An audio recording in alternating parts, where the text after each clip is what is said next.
My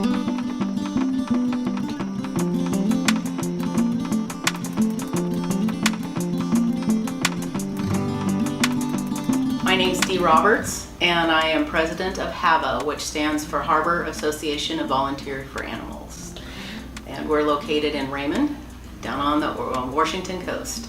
A gal by the name of Shirley actually started HAVA probably close to 25 years ago in Westport because people were dumping their cats at the jetty.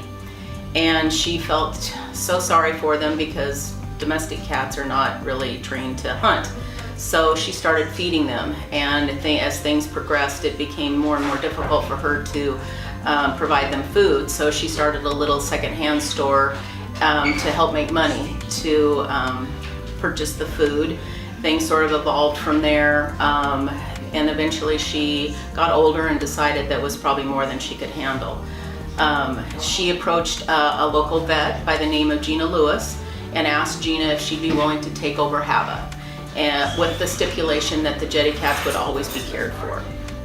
So Gina said sure, so a grassroots group got together and brought HAVA down to our area, and they started working with mostly low-income spay and neuters, TNR, trapping and releasing feral cats, and over time we grew and grew, and I took over as president. I had always been involved, but took over as president probably 6 years ago, and my dream was to see a shelter in North County. There'd never been one here.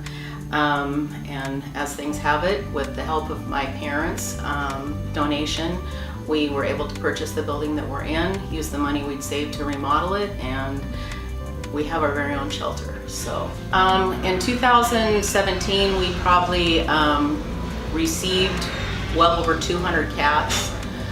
Dogs, probably 60 to 70. Those are animals that we make sure that are spayed or neutered, vetted, and cared for, and adopted out.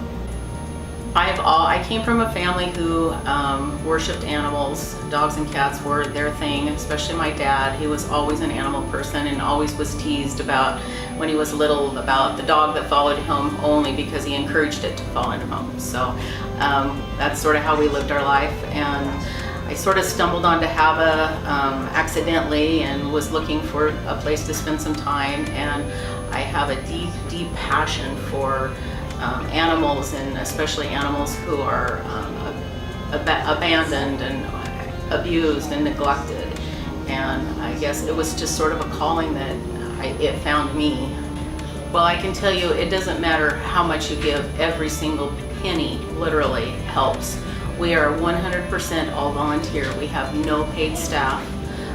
We receive very, very little in grant money, about $6,000 a year. Our expenditures last year were about $125,000. So as you can see, it doesn't matter what you can give, it really truly does help. We even have coin jars at the local businesses, and people wonder how could that possibly help, and it makes a huge difference over time. It keeps the lights on, it keeps keeps the place cool in the summer and warm in the winter, and so no donation is too small. Every little bit counts, and that is certainly true at our shelter.